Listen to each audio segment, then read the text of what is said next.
Ассалаумағалейкум достар, қалдарыңыз қалай, жақсысыздар ма?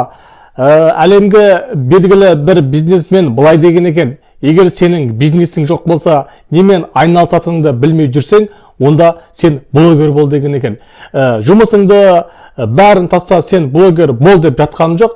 Әрине әркімнің таңдауы өз еркі, әркім өзінің бір сүйікті ісімен айналысқан дұрыс деп ойлаймын.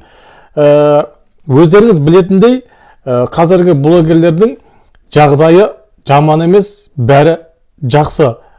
Гиф ұйымдастырады, жан-жақтан жарнама алады, оларды ақылы түрде жарнама жасайды. Егер сізде YouTube канал, Instagram'да, TikTok'та жазылушы саны подписчигіңіз көп болатын болса, онда сіз сол подписчиктеріңізді өзіңіздің клиентіңізге айналдыра аласыз. Сізде сіз сатып атқан, сізде бір қандай да бір тауар болса, соны сіз өзіңіздің подписчиктеріңізге сата аласыз. Немесе сіздің подписчигіңіз көп болатын болса, сізге бір бизнесмен келеді де, менің мына затымды, мына тауарымды жарнама жасап бер дейді. Әрине, сіз оны тегін жасамайсыз, ақылы түрде жасайтын боласыз.